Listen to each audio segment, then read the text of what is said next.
साथियों नमस्कार, आपका स्वागत है आपका अपने YouTube चैनल विक्रम सर की क्लास में। आज हम जो टॉपिक लेके आए हैं वो रीट लेवल फर्स्ट के विद्यार्थियों के लिए खास उपयोगी है। इसके अलावा गणित के सभी विषय सभी बच्चों के लिए उपयोगी होते हैं, परंतु रीट लेवल फर्स्ट के लिए कुछ ज्यादा उपयोगी है। इससे पहले के वीडियो में हमने ये देखा है कि संख्याएं किस प्रकार की होती हैं, उनमें किस प्रकार से संक्रियाएं होती हैं और उन संख्याओं के स्थानीय मान क्या होते हैं, दशमलव संख्याएं क्या होती हैं। आज की इस वीडियो में हम और आगे बढ़ेंगे और संख्याओं के कुछ नए गुणधर्म और कई नई चीजों की जानकारी लेंगे। संख्याएं, इन संख्याओं को पढ़ते समय हमें ये ध्यान रखना है, जो सबसे महत्वपूर्ण संक्रिया है वो है भाग संक्रिया। भाग जो संक्रिया है वो विभाजन प्रक्रिया कहलाती है। किसी संख्या को टुकड़ों में तोड़ना हो तो भाग दिया जाता है। भाग बहुत ही सरल प्रक्रिया है भाग की। जैसे हम छोटा सा भाग का उदाहरण करते हैं।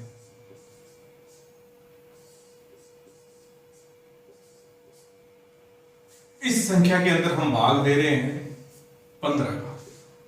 किस संख्या का भाग दे रहे हैं? 15। एक बड़ी संख्या का भाग दे रहे हैं। सबसे पहले भाग का नियम कहता है कि पहले अंक में देखो, जब तक अंक जो भाग देने वाली संख्या के बराबर या उससे बड़े नहीं हो जाते तब तक भाग नहीं दिया जा सकता। तो 2 तो छोटा है, भाग नहीं दिया जा सकता, तो अब हम क्या लेंगे? 24 भाग देंगे।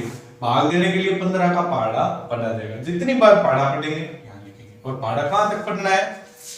कहां तक पढ़ना है? हमें उस संख्या में से इसमें से बाकी करनी है, इसलिए हमारा पहाड़ा वहां तक पढ़ना है जहां तक ये संख्या आ जाए या बिल्कुल इसके नजदीक पहुंच जाए। जैसे 15 एकम 15, बाकी की 14 में से 5 गए 9, 1 में से 1 0, ये हमने बाकी करने के बाद दिया। अब हर बार एक अंक है वो नीचे उतर जाएगा, तो यहाँ उतर गया एक, ये हो गया 91। 15 का पहाड़ा पड़े 15 एकम 15, 15 दूनी 30, 15 तिया 45, 15 चौके 60, 15 पांच 75, 15 छिके 90, 15 छिके 90 लिख दिया। बाकी की एक बच गया, ये आ गया 0 नीचे। ये संख्या है 10।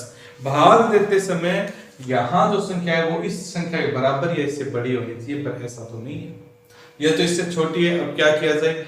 जैसे 15 का पहाड़ा पढ़ेंगे एक बार, वो वैसे इससे ज्यादा हो जाएगा।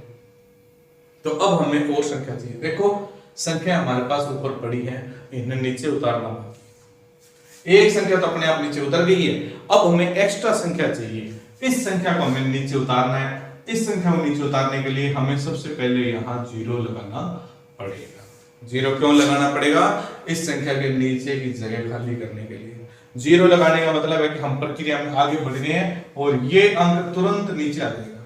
एक अंक, एक 0 लगाया इसलिए एक अंक, एक 0 और लगा दोगे तो आगे वाले अंक फिर नीचे आ जाएगा। ये हो गया 100। अब 15 का पहाड़ा अब हम दोबारा पढ़ेंगे। 15 छिकी 90, 15 साते 105, तो हम पढ़ेंगे वापस 6 बार। 15 छिके 90, ये 101 में से 90 घटाया, उत्तर आया 11। आगे 3 अपने आप नीचे उतर जाएगा 113। 15 साते 105, 13 में से 5 गए 8, बाकी करने पे अब ये 1 है वो अपने आप नीचे उतर जाएगा। ये हो गया 81। 15 5 75, बाकी की 11 में से 5 गए 6 और लास्ट में ये उतर गया 5 65। 15 चौके 60, बाकी की 5। अब उतारने के लिए क्या कुछ बचा है क्या? नहीं। तो यहां जो हमारा जो भाग है वो पूर्ण हो जाता है। यहाँ हमारा भाग क्या हो जाता है? पूर्ण हो जाता है। इसके बाद हमारा भाग आगे नहीं चलता है। अब यहां भाग पूर्ण हो गया। अगर हमें भाग आगे लेकर जाना है तो हमें एक अंक, जो एक अंक करना, उससे भी छोटे अंक चाहिए, उससे छोटे छोटे टुकड़े चाहिए। और टुकड़ा का मतलब हमें दशमलव की आवश्यकता होगी। तो फिर हम क्या करेंगे? दशमलव लगाएंगे। और दशमलव लगाने के बाद यहां भी दशमलव लगेगा, फिर वहां भी दशमलव लगेगा और फिर आगे हमें 0 मिल जाएंगे। और तो अंक नहीं मिलेंगे पर 0 मिल जाएंगे और 0 को लेकर हम आगे भाग दे सकते हैं। अब ये जो हमने भाग दिया है, जैसे हम दशमलव लगा देते हैं दशमलव लगाया यहाँ, और दशमलव लगाते ही यहाँ जीरो आ जाएंगे। दशमलव के बाद में जीरो को नीचे उतारने में फटाफट कोई दिक्कत नहीं होती, जितने मर्जी जीरो नीचे उतार लीजिए।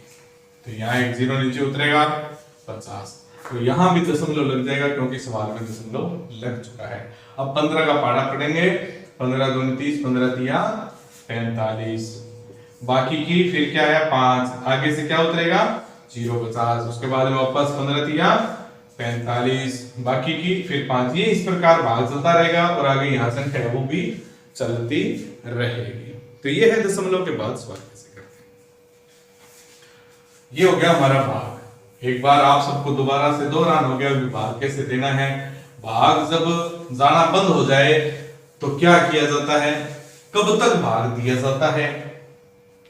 अब एक छोटा सवाल कर रहे हैं, जैसे एक संख्या है 17, 17 में मैं भाग दे रहा हूं 5 का।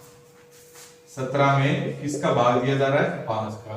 17 में 5 का भाग, 17 में 5 का भाग, 5 का भाग दिया, 5 का पढ़ा पढ़ा 5 दिए 15, बाकी की बचा।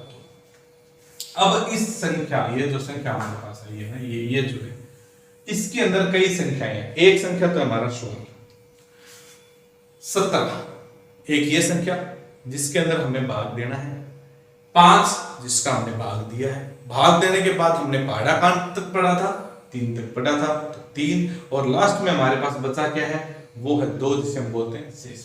तो हर एक का एक अलग नाम है। ये जो है 17, इसका नाम है भाज्य, इसका नाम है भाज्य। ये जो संख्या जिसका हम भाग दे रहे हैं ये कहलाता है भाज्य, और भाग देने के बाद जो उत्तर निकलता है वो कहलाता है भागफल, और लास्ट में शेष फल अगर कुछ बच जाता है बाकी करने पे, तो वो कहलाएगा शेष फल। भाज्य सबसे सेंटर में जिसे भाग दिया जाता है, जिसका भाग देंगे वो भाजक, भाग देने पे जो उत्तर आ रहा है वो भागफल, और जो बच गया वो है शेष फल। इसके लिए एक प्रमेय है, शेषफल प्रमेय कहलाती है। ये इसके बराबर होता है, भाज्य बराबर भाजक गुणा भागफल प्लस शेषफल। ये याद रखनी है, ये एक सत्य कथन है। कैसे चेक करते हैं, क्या 17 इनके बराबर होगा। भाजक हमने 5 का भाग दिया था और 3 हमारा उत्तर आया था, भागफल और शेषफल है, तो 5 दिए 15 प्लस 2 बराबर 17, और हमारा भाज्य कितना था 17। इसका मतलब ये बिल्कुल सत्य कथन है। ये कथन बहुत इंपॉर्टेंट है और याद रखना, और क्रम याद रखना।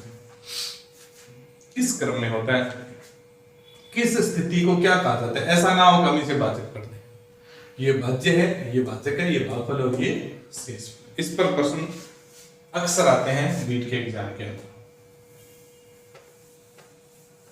क्या हो अगर कोई संख्या छोटी हो जाए, क्या हो अगर कोई संख्या छोटी हो जाए, जैसे 4 में 6 का भाग देने पर बताओ भाज्य क्या होगा, भाजक क्या होगा, भागफल क्या होगा और शेषफल क्या होगा। तो सवाल क्या कहता है, 4 में भाग देना है, 4 भाज्य है, भाग किसका दे रहे हैं 6 का, 6 भाज्य है। अब क्या ऐसा हो सकता है, हाँ ऐसा भी हो सकता है। कैसे,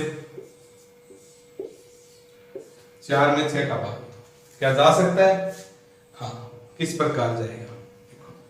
एक बार हम पहाड़ा नहीं पढ़ सकते, 6 एकम 6 तब तो बाकी नहीं होगी, तो हम क्या करेंगे 6 का गुणा करेंगे 0 से, 6 का गुणा करेंगे 0 से, और 0 बहुत चमत्कारिक अंक है। 0 का जिस भी संख्या से गुणा किया जाता है वो संख्या को 0 कर देता है, उत्तर क्या आ जाता है 0। तो 6 का गुणा हम करेंगे 0 से, तो हमारा उत्तर भी आएगा 0, बाकी करेंगे 4 में से 0 गए 4। तो ये प्रमेय किस प्रकार बनेगी, प्रमेय होती है भाज्य बराबर भाजक गुणा भागफल प्लस शेषफल। तो भाज्य कितना आया था 4, भाजक क्या था 6, भागफल क्या आया 0, शेषफल कितना आया 4। तो क्या ये सही है, 6 0 0 प्लस 4 बराबर 4। देखो ये सत्य कथन है, तो इस तरह के प्रश्न आ जाते हैं, भागफल या जीरो एक्सपोनेंशियल में क्या है, क्रम पूछ लिया जाता है, इस तरह के भी रीट में प्रश्न है वो आ जाते हैं। अब एक चीज और यहां मैं बता दूं,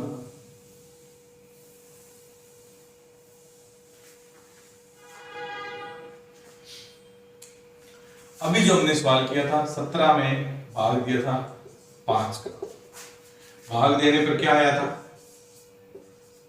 5 दिए 15 शेषफल 2। इसे हम किस प्रकार लिख सकते हैं, इसे हम लिखेंगे 17/5, 17/5।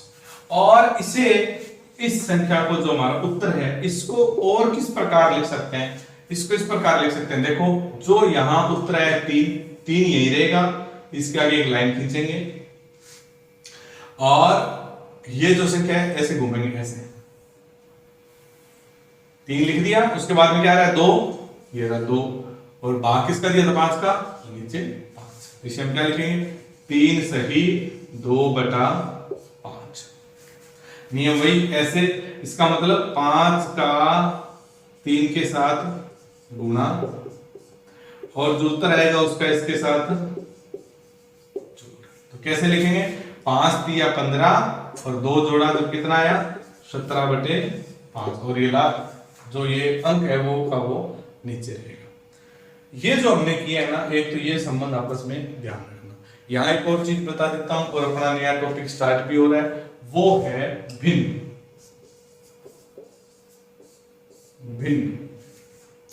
भिन्न का मतलब होता है जब हमारे पास कई संख्याएं हों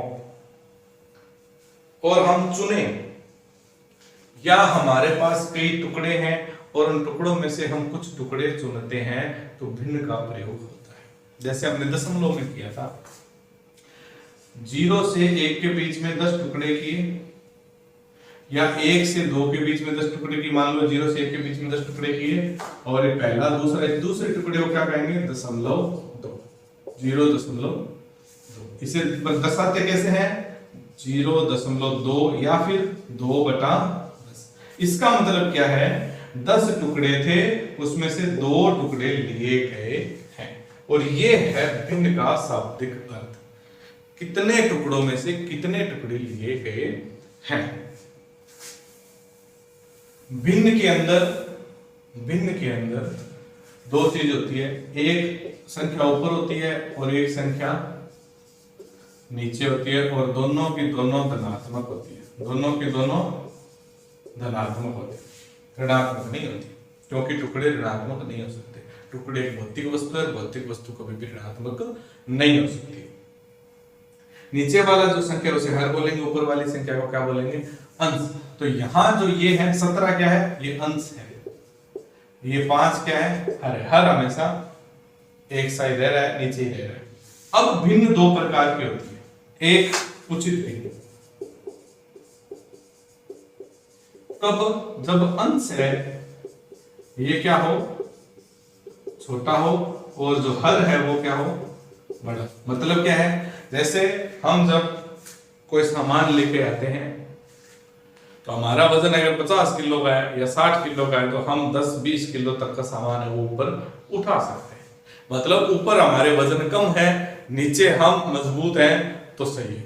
क्या कभी ऐसा है कोई दुबला पतला कोई व्यक्ति है जो 10-12 किलो का हो, उसे हम 30-40 किलो का वजन दे दें, ऐसा नहीं हो जाएगा, तो वो उचित नहीं है। उचित क्या है कि नीचे वजन ज्यादा हो और ऊपर वजन जो हम उठाए वो कम होना चाहिए। यहां भी वही है, यहां संख्याएं ऊपर कम होनी चाहिए और नीचे की संख्या बड़ी होनी चाहिए, तब ये उचित भिन्न है। जैसे उदाहरण इसके देख लीजिए उचित भिन्न के, जैसे 1/3, 3/4, 5/8, 5/17, इस प्रकार। अगर ये उल्टा हो जाए, ऐसी स्थिति नहीं हो, तो वो कौन सी भिन्न कहलाएगी, अनुचित भिन्न, या इसका दूसरा नाम है विषम भिन्न। ये दोनों एक ही नाम। तब क्या होगा, तब हर जो है वो बड़ा, अंश जो है वो बड़ा हो जाएगा और हर जो है वो छोटा हो जाएगा। और ये सही नहीं होता, इसलिए ये जैसे ये उदाहरण 17/5। यहाँ क्या है, ऊपर की संख्या बड़ी है, नीचे की संख्या छोटी है, तो ये जो होती है ये है विषम भिन्न। और विषम भिन्न को हमने आगे किससे कन्वर्ट कर दिया, एक संख्या और दूसरी उचित भिन्न में। एक तो साधारण संख्या और एक उचित भिन्न, इसे हम बोलते हैं मिश्र भिन्न। मिश्र भिन्न कहती क्या कहती है, एक तो हो संख्या और संख्या प्लस में उचित भिन्न, ये जो मिश्रण होता है ना वो कहलाता है मिश्र भिन्न। जैसे 17/5 को हमने लिखा था 3 सही 2/5, 3 सही 2/5। मिश्र भिन्न के बारे में हम थोड़ा सा और देख लेते हैं।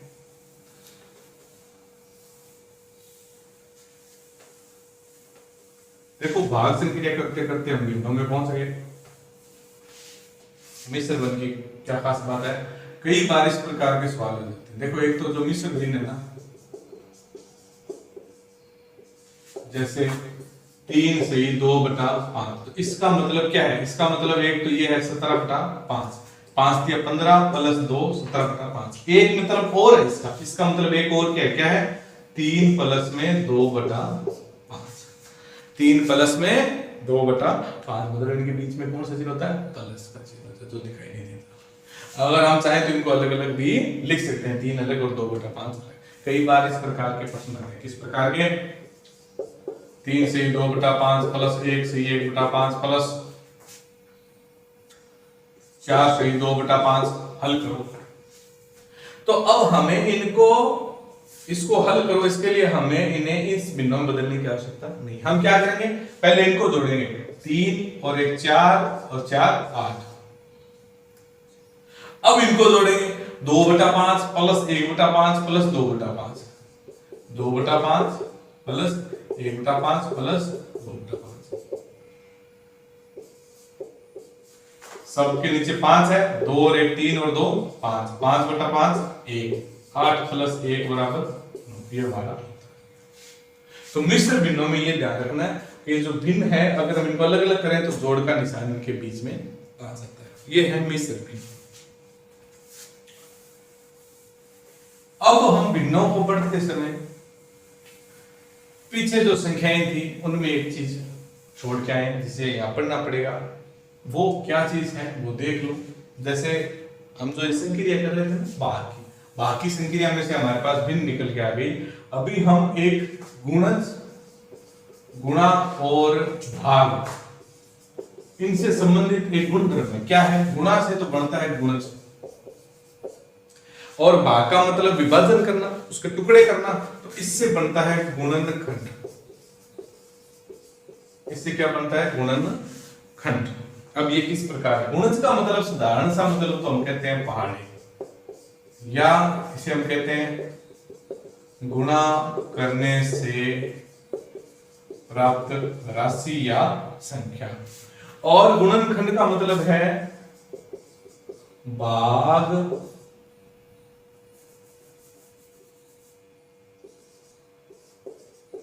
देने वाली संख्याएं, ऐसी संख्याएं जिनका भाग चला जाए। जैसे एक संख्या है, यहां लिखता हूं मैं 10 के गुणज, और यहां मैं लिखूंगा 10 के गुणनखंड। पहली चीज है 10 के गुणज। 10 का गुणज का मतलब 10 के पहाड़े। 10 का हम गुणा कर रहे हैं, वो 10 के गुणज है। वो कैसे गुणज, किसी से भी गुणा करने पर जो प्राप्त हो। जैसे 10 का हमने गुणा किया 1 से 10, 10 का गुणा हमने किया 2 से 20, 10 का गुणा हमने 3 से किया 30। ये सब क्या है, गुणज। अब गुणनखंड, इस 10 के खंड निकालने, इस 10 के खंड निकालने, कौन कौन से खंड निकलते हैं देखो, 1, 10, 2 और 5। मतलब इस 10 में इन 4 संख्याओं का भाग दिया जा सकता है, और कोई संख्या नहीं है। भाग देने वाली जो संख्या होती है वो गुणनखंड में है और गुणा करने वाले हैं वो गुणज के अंदर है। इन संख्याओं का इसमें भाग दिया जा सकता है। तो 10 के गुणनखंड ये होंगे 1 का भाग इसमें जाता है, 10 का भाग इसमें जाता है, 2 का भाग इसमें जाता है और 5 का भाग इसमें पूरा पूरा चला जाता है। तो ये हो जाएंगे इसके गुणनखंड। अब हम गुणनखंडों को निकालते हैं। हम देखते हैं कि संख्याओं के गुणनखंड क्या है। संख्याओं के गुणनखंड क्या क्या है। जैसे 2 के गुणनखंड, 2 में 1 का भी भाग जा रहा है और 2 का भी भाग जा रहा है।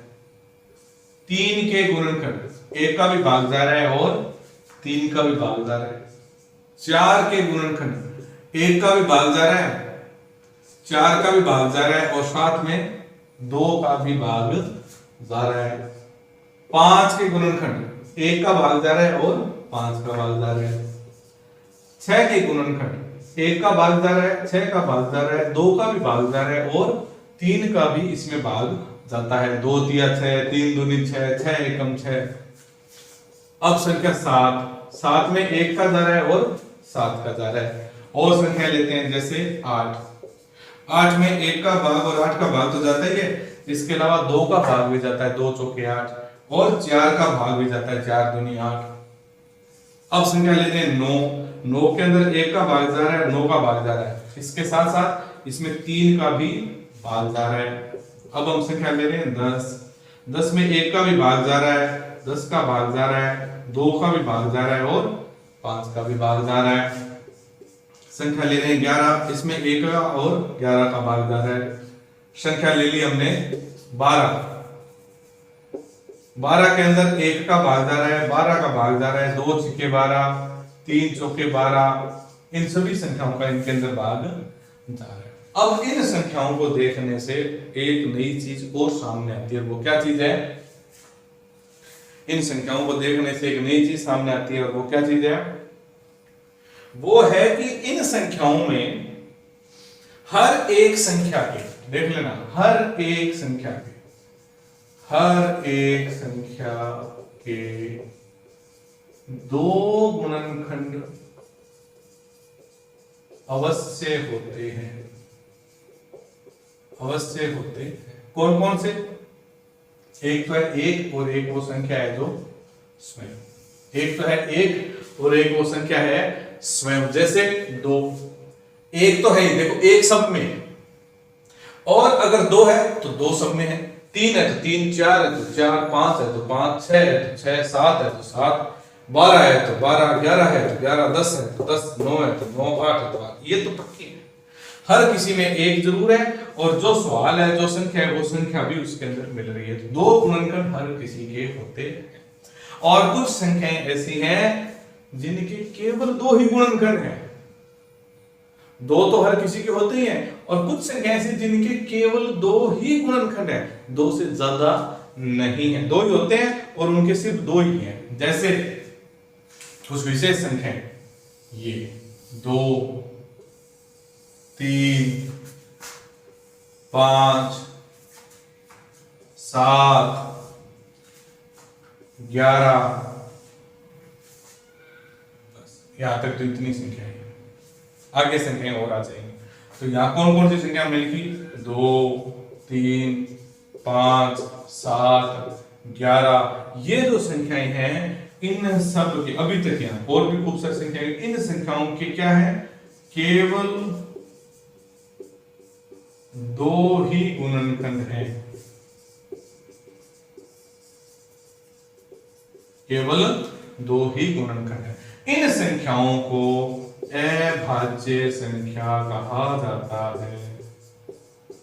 अभाज्य संख्या कहा जाता है। ये एक इंपॉर्टेंट चीज है, बहुत ही ज्यादा इंपॉर्टेंट चीज है कि अभाज्य संख्या किसे कहा जाता है।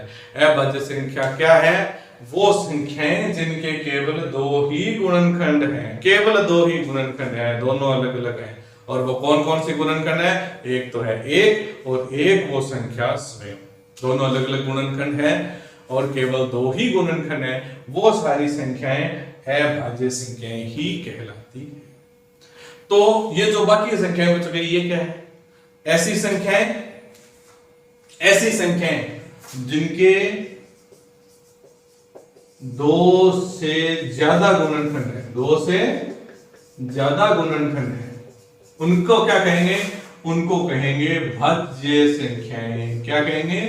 भाज्य संख्याएं, या फिर इनका नाम होता है संयुक्त संख्याएं। कौन सा नाम होता है?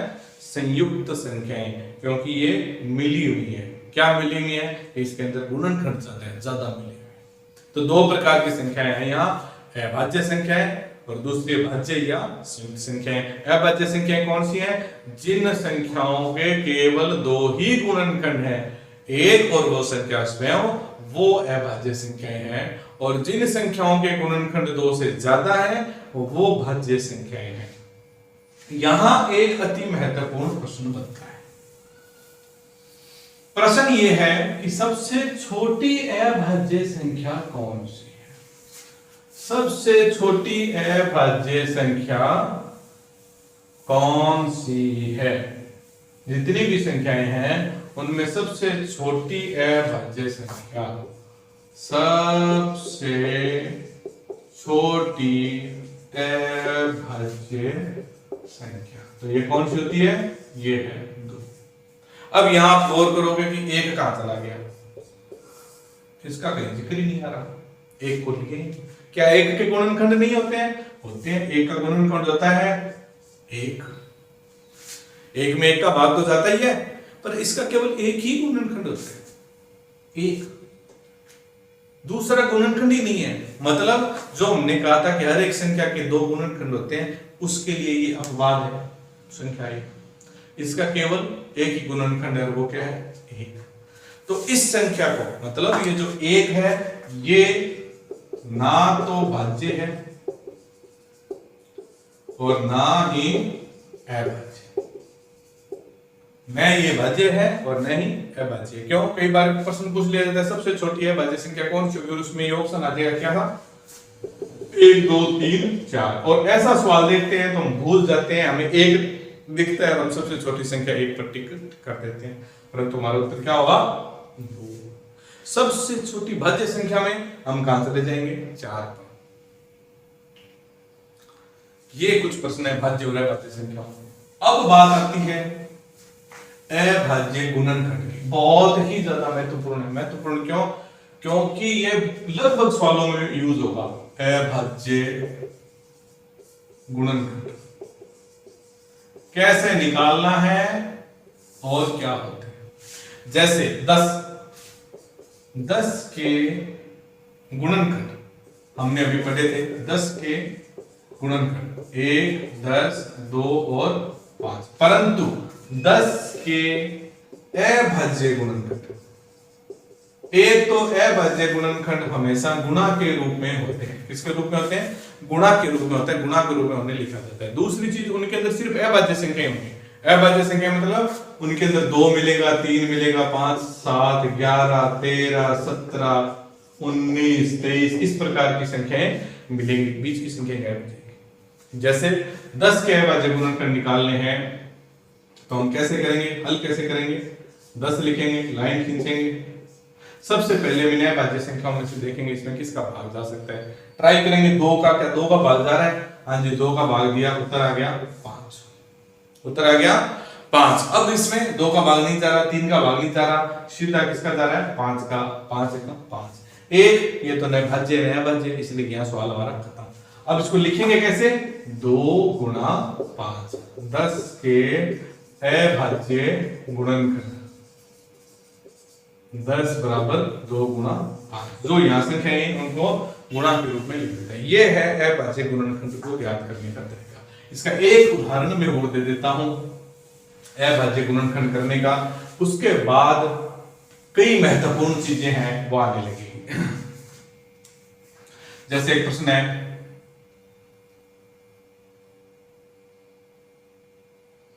नब्बे के अभाज्य गुणनखंड। तो हम लिखेंगे 90, 2 का भाग दिया 45, 3 का भाग दिया 15, फिर 3 का भाग दिया 5, फिर 5 का भाग दिया 1। जैसे जैसे भाग दे रहे हैं उत्तर निकलता, 2 का भाग दे दिया उत्तर आया 45, भागफल जो है वही उत्तर है इसमें। 3 का भाग दिया 15 दिया 45, उत्तर आया 15। फिर 3 का भाग दे दिया उत्तर आ गया 5, 5 में 5 का भाग दे दिया। ये सब क्या है, अभाज्य संख्या। देखो इसमें 4 कहीं नहीं है, तो हम इसे लिखेंगे कैसे, 90 बराबर 2 गुणा 3 गुणा 3 गुणा 5, इस प्रकार से लिखा जाता है। अब इनका प्रयोग क्या है अभाज्य गुणन, वो देखिए। इससे पहले हम एक टॉपिक कर रहे थे भिन्न, और हम भिन्नों के बारे में कई चीजें जान चुके हैं। जैसे 3/5 ये एक भिन्न है, कौन सी, उचित भिन्न। 5/3 ये कौन सी भिन्न है, विषम भिन्न या अनुचित भिन्न। इसका हमने भाग दिया तो 1 सही 2/3, 3 एकम 3 और 2 5, 5/3। ये क्या है, मिश्र भिन्न।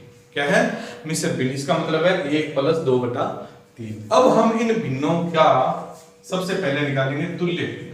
क्या निकालेंगे, तुल्य भिन्न।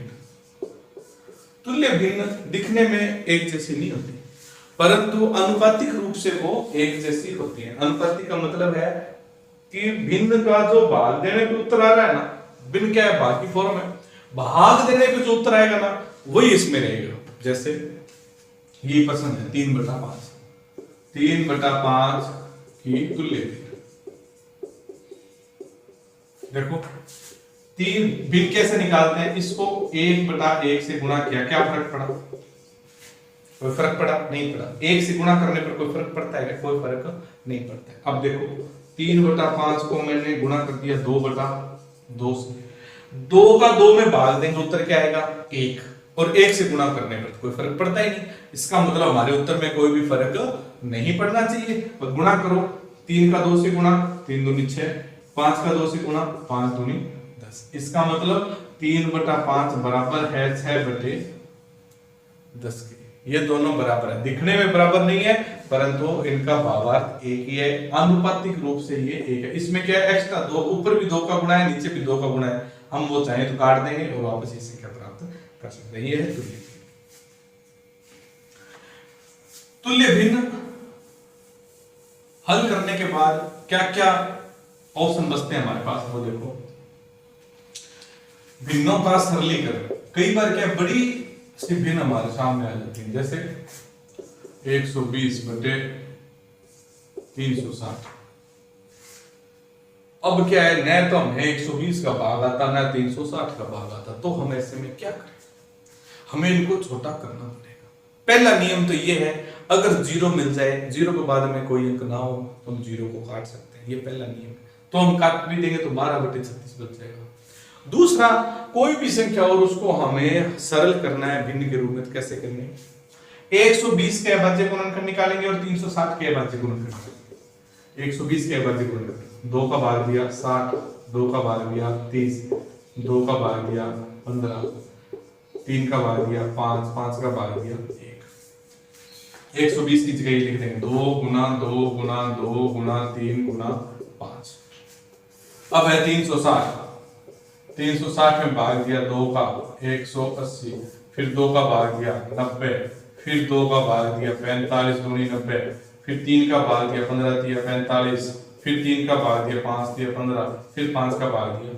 ये यहाँ लिख देंगे 2 गुना 2 गुना 2 गुना 3 गुना 3 गुना 5।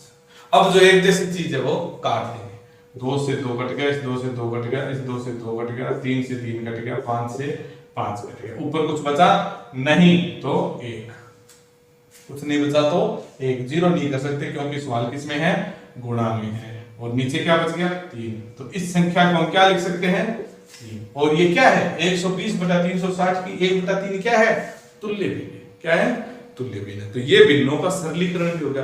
बड़ी सारी भिन्न होती है, हम भाग देके उसे छोटा कर सकते हैं। अब भिन्नों का जो भिन्न है उनकी हम संक्रिया करेंगे आपस में। संक्रिया मतलब भिन्नों का जोड़ और घटाव।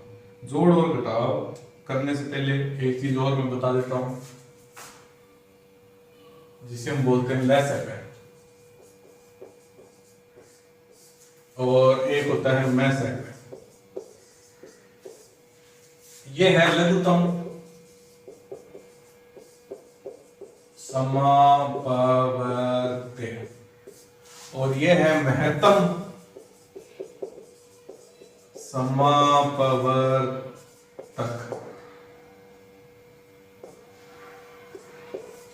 एक है लघुत्तम समापवर्त्य और एक है महत्तम समापवर्तक। लघुत्तम सबसे छोटा, पवर्त्य का मतलब गुणज, गुणज होना चाहिए, सबसे छोटा होना चाहिए और समान होना चाहिए, एक जैसा होना चाहिए। यहां महत्तम का मतलब सबसे बड़ा, पवर्तक का मतलब गुणनखंड और समान होना चाहिए। मतलब हमें कुछ संख्याएं दी जाएगी, हमें क्या दिया जाएगा, कुछ संख्याएं दी जाएगी। उन संख्याओं से हमें क्या निकालना है, लघुत्तम समापवर्तक और महत्तम समापवर्तक। इसे अंग्रेजी में LCM, लीस्ट कॉमन मल्टीपल, और इसे HCF, हाईएस्ट कॉमन फैक्टर भी कहते हैं। देखो हल कैसे करना है। पहली बात, ये सवाल में गुणज है, गुणज उस संख्या से शुरू हो रहे हैं, तो 10 से शुरू हो रहे हैं, तो 10 से कम 10, 10, 20, फिर 30, 40। तो ये जो सवाल है, इसमें जो उत्तर आएगा ना, वो जो सवाल की संख्याएं हैं, उसमें जो सबसे बड़ी संख्या है, या तो उसके बराबर होगा या उससे भी बड़ा होगा, उससे भी बड़ा होगा। पर उन बड़ी संख्याओं में कोई छोटा ढूंढना है, इसलिए ये छोटा लिखा। इसके अंदर जो गुणनखंड होते हैं, संख्याओं के गुणनखंड है, वो सारे गुणनखंडों में जो सबसे बड़ा गुणनखंड होगा और सब के अंदर है, वो इसका उत्तर होगा। अब इनको हल कैसे करना है, हल करने की मैं तुम्हें एक छोटी सी विधि बता देता हूं। छोटी विधि, सारी विधियां करने की आवश्यकता नहीं है, हल करने की छोटी विधि। छोटी विधि क्या है, जैसे प्रश्न है 10, 5, 10, 15, 20, 25, 4 संख्याएं हैं, इनका हमें क्या निकालना है। पहले हम निकाल रहे हैं LCM, उसके बाद हम निकालेंगे HCM। LCM निकाल रहे हैं तो हम इन संख्याओं को एक साथ लिखेंगे। सबसे छोटी विधि से हम निकालना बता रहे हैं, अभाज्य गुणनखंड विधि से ही हम LCM निकाल लेंगे, अभाज्य गुणनखंड विधि से HCM निकाल लेंगे। क्या है, सबसे पहले देखेंगे इसमें भाग जा रहा है, अभाज्य 2 का भाग 10 में गया, 2 5 10, 15 में गया, नहीं जाता। 2 का 20 में गया, 10, 2 का 25 में नहीं जाता, कोई बात नहीं। इसके बाद में हम इसमें वापस 2 का भाग दे रहे हैं, क्यों, क्योंकि 5 में नहीं जाता, 15 में नहीं जाता, पर 10 में जाता है। 2 5 10, 2 के कॉलम पूरे, क्या इनमें 3 का जा रहा है, हाँ 3 में किसी एक संख्या का भाग जा रहा है, इस 15 में जा रहा है, 3 5 15, 5, 25। जिसमें भाग नहीं जा रहा वो वैसे की वैसे नीचे आ जाएगी, किसी एक संख्या में भाग जाना चाहिए। अब इनमें 3 का भी किसी का भाग नहीं जा रहा, तो आगे वाली क्या है, 5 का भाग देखते हैं। 5 का इस 5 में चला गया, इसमें चला गया, इसमें भी चला गया, और 5 5 25, एक 5 बचा है, वापस 5 का भाग देते हैं, 1 इसमें भाग दे दिया। 4 संख्याएं थी, चारों बीच में कॉमा लगाया, सबके अंदर देख लिया किस किस संख्या का भाग जा रहा है। हमारे पास क्या संख्याएं आई है, 2 गुणा 2 गुणा 3 गुणा 5 गुणा 5, ये संख्या हमारे पास आई है। ये जो है वो इन संख्याओं का LCM है।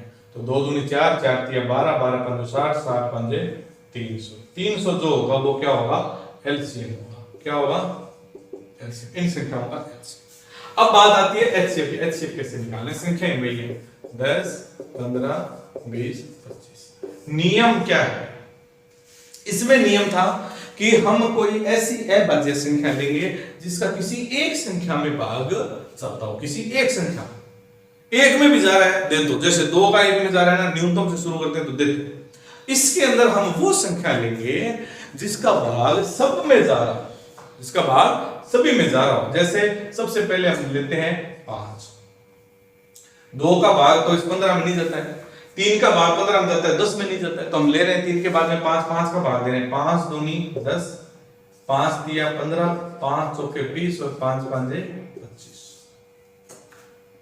अब इसके अंदर कोई वो संख्या है जिसके अंदर भाग जाएगी, इसके अंदर 5 का तो हमने देख लिया। अब यहां 5 का भाग देंगे तो इसे 1 में जाएगा, इनमें नहीं जाएगा, तो हम वो संख्या नहीं लेंगे। हमें वही संख्या लेनी है जिसका इन सब में भाग जाए, और कोई संख्या बची नहीं जिसका इनमें भाग जा रहा हो। तो फिर हमारा उत्तर क्या है, सिर्फ 5। ये है हमारा LCM।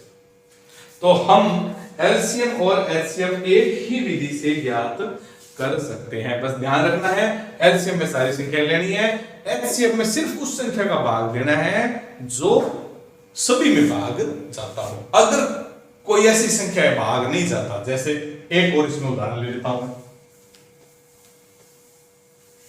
एलसीएम और एचसीएफ एक साथ,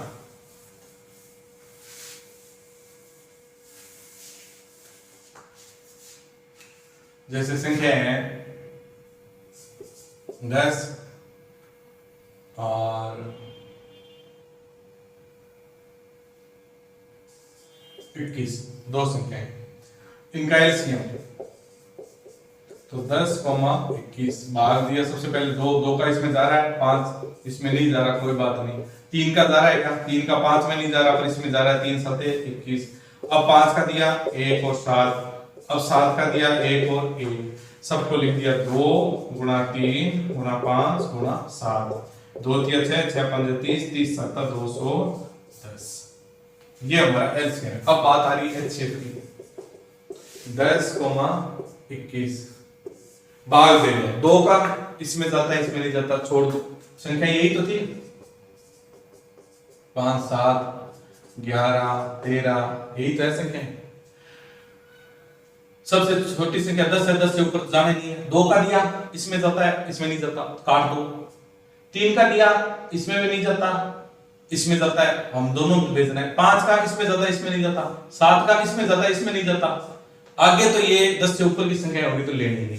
इसका मतलब इसमें कोई भी संख्या नहीं है जिसका भाग जाता हो, तो एक संख्या बचती, कौन सी, एक का भाग देता, 2 से बद 2। तो इस सवाल का एचसीएफ क्या आएगा, 10,21 का एचसीएफ,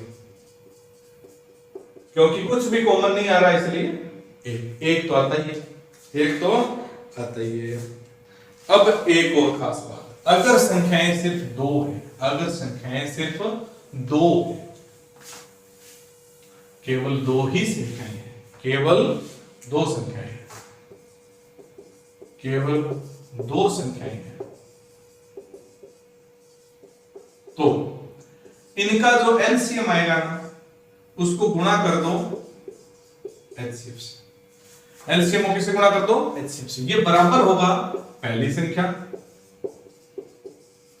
को गुणा कर दो दूसरी संख्या से, इससे गुणा कर दो दूसरी संख्या से। जैसे अभी हमने जो उदाहरण लिया था 10 और 21 का, इसका एलसीएम आया था 210, एलसीएम कितना आया था इसका 210, और एचसीएफ कितना आया था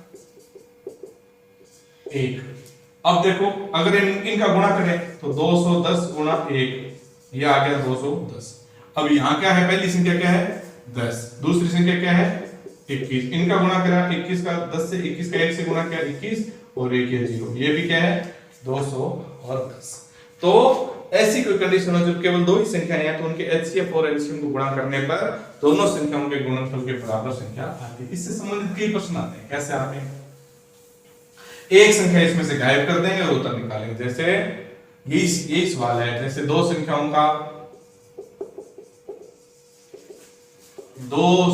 का एलसीएम 210, एचसीएफ 1 है, पहली संख्या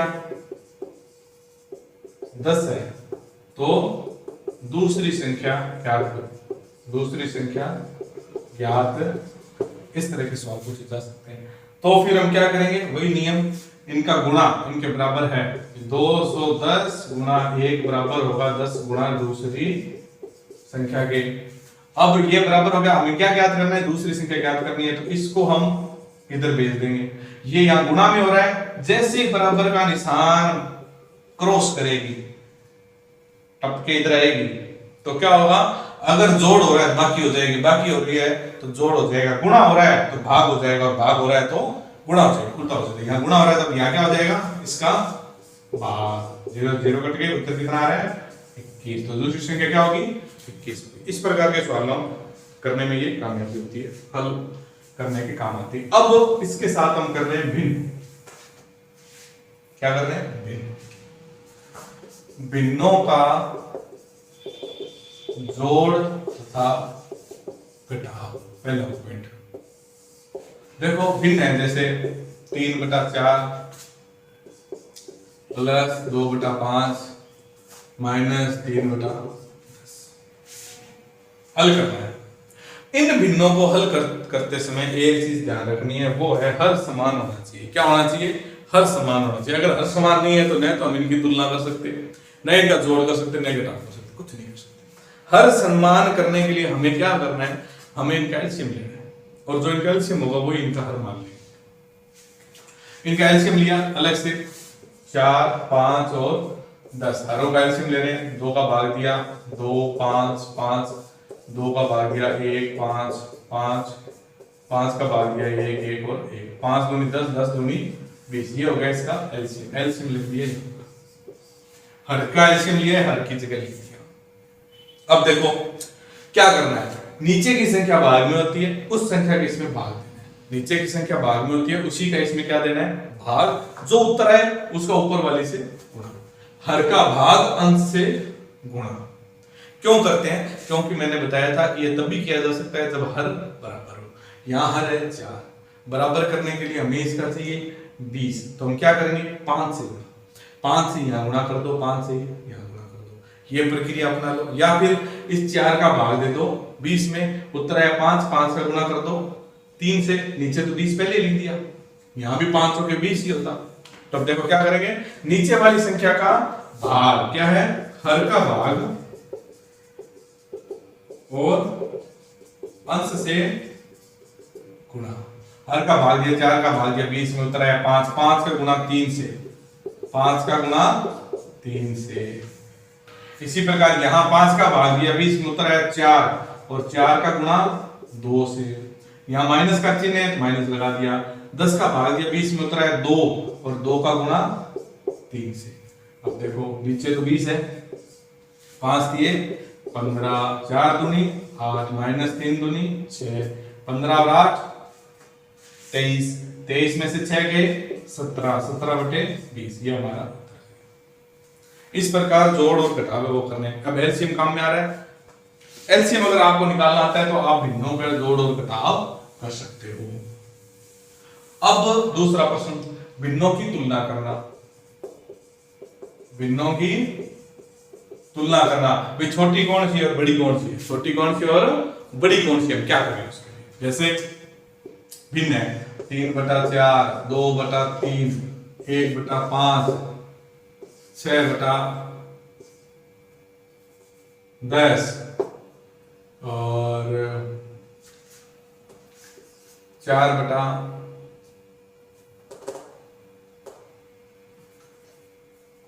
या चलो इतना 4 भिन्न चारों की तुलना करो। देखने से तो देखो सबसे बड़ा ये दिख रहा है। अब ये है या नहीं हमें नहीं पता चले। क्यों? पता करने के लिए पहले हर बराबर होने चाहिए। पहला काम क्या है? हर बराबर होने के लिए हर बराबर होने चाहिए। और हर बराबर करने के लिए हम क्या लेते हैं? एलसीएम निकाल लो। क्या निकाल लो? एलसीएम। सिंपल तरीका है। एलसीएम निकाल लो। 4, 3, 5 और 10 का 2 का भाग दिया 2, 3, 5, 10 में भाग दिया 5, फिर 2 का भाग दिया 1, 3, 5 और 5 इनमें भाग नहीं जा रहा है, ऐसा कैसे? 3 का भाग दिया 1, 1, 5 और 5। अब 5 का भाग दे दिया 1, 1, 1 और 1। अब देखो सब में भाग दे रही। 5 दिया 15, 15 दूनी 30, 30 दूनी 60। तो इसका एलसीएम कितना आएगा? 60। एलसीएम कितना आ रहा है? 60। तो नीचे तो 60 आएगा, नीचे तो 60 आएगा। अब इसमें हल करने के लिए हमें क्या करना है? इनकी तुलना करते टाइम हमें क्या करना है? जब हम भिन्नों का जोड़ घटाव करते हैं, क्या करते हैं? जोड़ घटाव करते हैं, तो जो एलसीएम निकालते हैं वो हर में लिखते हैं। क्या लिखते हैं? हर में। यहां क्या करना है? यहां एलसीएम से गुणा करना है। क्या करना है? गुणा। गुणा करो। 60 गुणा 3/4, 60 गुणा 2/3, 60 गुणा 1/5 और 60 गुणा 6/10। देखो क्या आ रहा है? 4 का भाग 60 में जा रहा है, 15 चौके 60। 3 का भाग 60 में जा रहा है, 20 दिया 60। 5 का भाग 60 में जा रहा है, 12 पंजे 60। और 10 का भाग भी 60 में जा रहा है, 10 छक्के 60। अब ऊपर यहाँ क्या है? 15 गुणा 3, 15 दिया 45। यहाँ क्या है? 20 गुणा 2, 40। यहाँ क्या है 12 गुणा 1 12। यहाँ क्या है 6 गुणा 6 36। सबसे बड़ा अंक कौन सा है? कमाल की बात है, हम तो इसकी कहीं कोई चर्चा ही नहीं करते थे और ये सबसे बड़ा अंक है। इसका मतलब सबसे बड़ी जो भिन्न होगी वो क्या होगी? 3/4 होगी। अगर यहाँ ये पूछ लिया जाए आरोही क्रम अवरोही क्रम में बताओ, ये अवरोही क्रम क्या होता है? दो प्रकार के क्रम होते हैं, एक आरोही और एक अवरोही। दोनों में से बड़ा शब्द कौन सा है? अवरोही बड़ा है। तो यहां सबसे पहले बड़ी संख्या, बाद की छोटी। यहाँ पे सब इन दोनों में छोटा शब्द क्या है? आरोही। इसका मतलब इसकी शुरुआत सबसे छोटे से करेंगे, उसके बाद बड़ी। तो अवरोही क्रम क्या होगा? इसके अंदर जो संख्या बड़ी वो भिन्न बड़ी। तो 3/4 सबसे बड़ी है, उसके बाद में 6/10 है, उसके बाद में 2/3 है और लास्ट में आएगी 1/5। 45 सबसे बड़ा था, 45 वाली भिन्न क्या है? 3/4। फिर 36 वाली भिन्न क्या है? 6/10। ये 6/10। उसके बाद नहीं, 45 के बाद में तो 40 है, सॉरी ये गलत हो गया। सबसे जो बड़ी भिन्न है वो है 3/4। 3/4 के बाद में 40, ये 2 नंबर पे है। 40 वाली कौन सी है? 2/3। फिर 3 नंबर पर क्या है? ये 36 वाली, जिसे हम कहेंगे 6/10। और 4 नंबर पर क्या है? 12 वाली, 1/5। सबसे बड़ी, उससे छोटी, उससे छोटी, उससे छोटी। और आरोही क्रम में हम क्या करेंगे? 1/5, 6/10, 2/3 और 3/4। मतलब सबसे छोटी, फिर उससे बड़ी, फिर उससे बड़ी और लास्ट में सबसे बड़ी भिन्न। तो भिन्नों की तुलना आप समझ गए, भिन्नों की तुलना कैसे करनी है, भिन्नों का जोड़ और घटाव कैसे करना है। इन दोनों के लिए हमें हरों का एलसीएम जरूरी है, एलसीएम निकालना समझ गए होंगे। अब प्रश्न आ जाता है, एक भिन्नों का जोड़ और घटाव कर लिया है तो भिन्नों का गुणा भी आना चाहिए। भिन्नों का गुणा तथा भाग।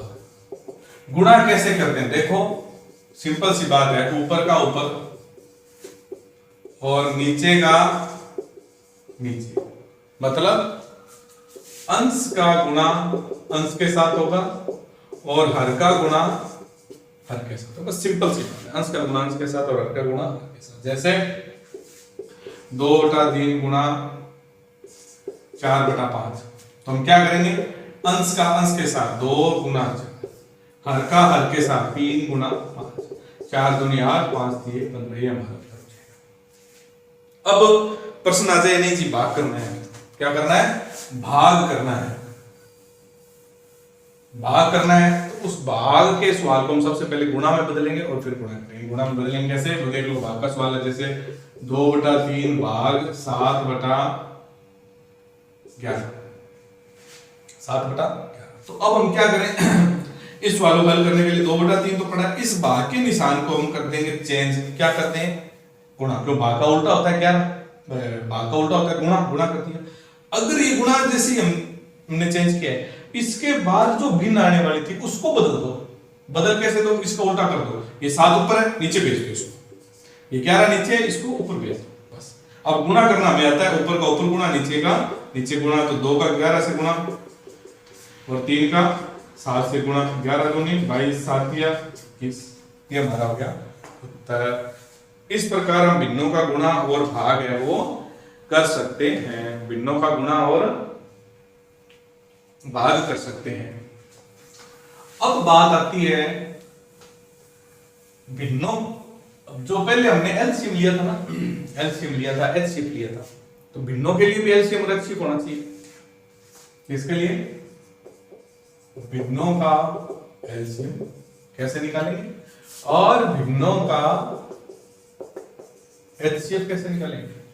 भाई साधारण एलसीएम और एचसीएफ तो निकालने आगे थे, अब भिन्न भिन्न में तो एक संख्या ऊपर होती है, एक संख्या नीचे होती है, उनमें एलसीएम और एचसीएफ कैसे निकालेंगे? उसमें बहुत ही सरल है। क्या सवाल एलसीएम का है तो अंश का एलसीएम, अंश का एलसीएम।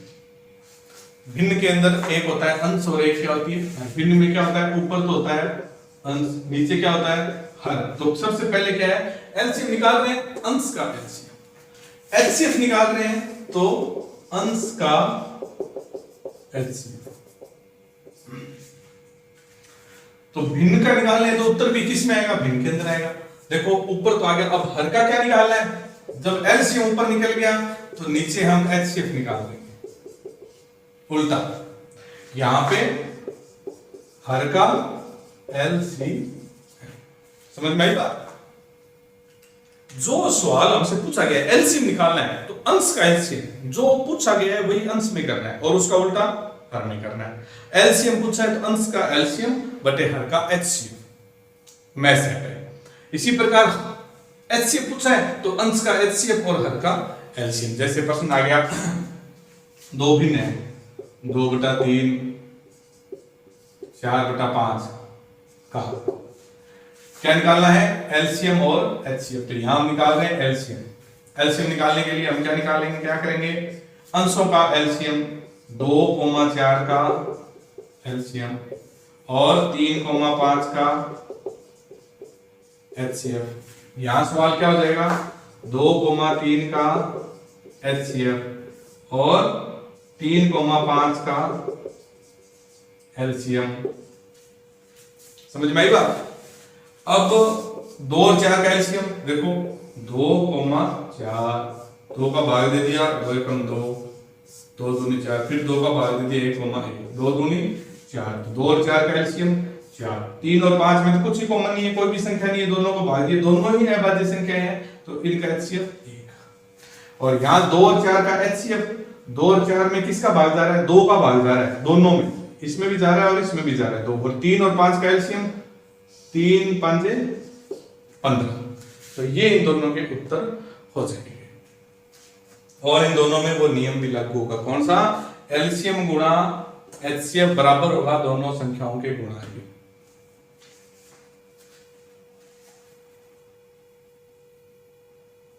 इस प्रकार हम ये सवाल करेंगे। कौन सा नियम बताया था, दो संख्याएं दी हो तो दोनों संख्याओं का गुणा, दोनों संख्याओं का गुणा 4 दूनी 8 बटे 15। ये किसके बराबर होगा, उनके एलसीएम और एचसीएफ के। 4/1 गुणा 2/15, 4 दूनी 8 बटे 15 एकम 15। ये देखो दोनों बराबर होंगे। तो इसके सवाल भी है वो कई बार पूछ दिए जाते हैं। भिन्नों का महत्वपूर्ण है क्योंकि भिन्नों का एलसीएम एचसीएफ अगर आपने नहीं पढ़ा है तो फिर यहां ये गलत कर सकते हो। अब कई बार प्रश्न में यह भी पूछ लिया जाता है कि 2.4 और 3.5 का एलसीएम निकालो, ऐसे में क्या करें। तो देखो इनको भिन्न में बदल लो, 24/10, 35/10। भिन्न में कैसे बदलेंगे, दशमलव हटाने के लिए 1 लगता है और दशमलव बाद में जितने अंक है उतने 0। अब इनका एलसीएम निकालना है तो अंशों का एलसीएम 24,35 का एलसीएम और 10,10 का एचसीएफ, 10,10 का एचसीएफ। तो 24,35 का एलसीएम यहां निकाल लेते हैं। 24,35 भाग किसका जा रहा है, क्या इन दोनों में कोई चीज कॉमन है, न 2 कॉमन है, न 3 कॉमन है, न 4 है, न 5 है, न 6 है, न 7 है, न 8 है। कोई भी संख्या इनके अंदर कॉमन नहीं है तो इनका साधारण सीधा ही गुणा कर देंगे, 24 गुणा 35। और इनका एचसीएफ क्या है, दोनों में किसका भाग जा रहा है, 10 का। 10 का इसमें भी जा रहा है और इसमें भी जा रहा है। इनका गुणा कर देंगे हम, 5 चौके 20, 0 से लेके 2, 5 दूनी 10, 4 तिया 12, 22 और 2 24, 4 से लेके 2, 3 दूनी 6 और 2 5, 840 बटे 10। उत्तर आ गया 84। उत्तर कितना आ गया, 84। इनका एलसीएम मतलब ये संख्याएं गुणा करते जाएंगे तो 84 ऐसी संख्या जिसमें 2.4 का भी भाग जा रहा है और 3.5 का भी भाग जा रहा है। यही प्रश्न है एलसीएम और एचसीएफ से संबंधित। इसके अलावा जो प्रयोगात्मक जो प्रश्न होते हैं ना, अनुप्रयोग जो होते हैं, जैसे किस तरह के प्रश्न आएंगे, अगर मात्रा संबंधी प्रश्न, देखो मैं एक बात और बता देता हूं, एलसीएम के जो सवाल है ना वो क्या कहेगा, अगर दौड़ के सवाल है या टाइमिंग के सवाल है, समय के, जैसे 1 घंटी 2 सेकंड में बज रही है, दूसरी घंटी 4 सेकंड में बज रही है, तीसरी घंटी 5 सेकंड में बज रही है, चौथी घंटी 8 सेकंड में बज रही है, तो चारों घंटियां एक साथ कब बजेगी, पहले इतने बजे बजी थी, बाद में कब बजी, ऐसा कोई सवाल। या एक धावक है, वो दौड़ रहा है, 1 मिनट में 1 चक्कर लगा रहा है, दूसरा 2 मिनट में चक्कर लगा रहा है, तीसरा 3 मिनट में चक्कर लगा रहा है, दोनों एक साथ 10 बजे दौड़ना शुरू किए थे, अब तीनों एक साथ कब मिलेंगे? श्योर सी बात है, तीनों एक साथ जल्दी से तो मिलेंगे नहीं, कोई 2 चक्कर लगा देगा, कोई 3 ही लगा देगा, कोई 4 ही लगा देगा, तब कहीं जाके वापस एक ही जगह वापस मिल पाएंगे। तो ऐसी स्थिति के अंदर ऐसे जो सवाल होते हैं उनके अंदर हमें क्या निकालना होता है? क्या निकालना होता है? अब HCF कब निकालते हैं? HCF निकालते हैं जब हमें एक तो सवाल में ये पूछा जाए कि सबसे ज्यादा पूछा क्या जाएगा, सबसे ज्यादा निकालना क्या है? HCF। किस प्रकार के सवालों में वो, जैसे 2 बर्तन है, एक बर्तन 50 लीटर का है, दूसरा बर्तन 75 लीटर का है, तो वो मात्रा ज्ञात करो जिससे दोनों बर्तनों में से जो दूध है वो बराबर निकाला जा सके। तो जैसे मान लो दूध वाले हैं, एक के पास 50 लीटर की बड़ी सी केन है, एक के पास 70 लीटर की बड़ी सी केन है। अब कोई पूछ रहा है आपके पास क्या है, कि मेरे पास तो ये लीटर वाला है, इसमें से इसमें डाल दो। तो ऐसा कौन सा माप हो जो बड़े से बड़ा माप हो जिससे दोनों के अंदर दूध बराबर नाप के डाला जा सके। ऐसा ना हो कि इसमें तो डाले फिर कहिए तो आधा रह गया। ऐसी कंडीशन के अंदर HCF है निकाला जाता है। जैसे कोई आगे टुकड़ी जा रही हो, पीछे टुकड़ी बनानी हो, तो उनके अंदर स्तंभों की संख्या कितनी होगी, पंक्तियों की संख्या कितनी होगी, इस प्रकार के जो सवाल हैं वो भी HCF के अंदर निकाले जाते हैं। मात्रा संबंधी जो सवाल है वो इसके अंदर आते हैं, स्तंभ पंक्ति वाले जो सवाल है वो इसके अंदर आते हैं। इनसे HCF और LCM से संबंधित काफी सारे सवालों का समूह है, वो हम आगे के जो वीडियो उनके अंदर हम डिस्कस करेंगे। अभी तक के जो सवाल है वो देख लो, आपके पास जो भी सोर्स है, जो भी किताबें कॉपियां हैं, उनके अंदर इनको करने का प्रयास करो। और ध्यान रखो, ये मैंने बड़ी बड़ी चीजें बता दी हैं, लगभग इन्हीं में जो सवाल है वो सिमट के रह जाते हैं। ये वीडियो कैसा लगा देखें, बताएं, चैनल को सब्सक्राइब करें और मेरे को सूचित करें कि ये चीजें वो हमें समझ में नहीं आई है तो हम उसको और भी तरीके से बताने की कोशिश करेंगे।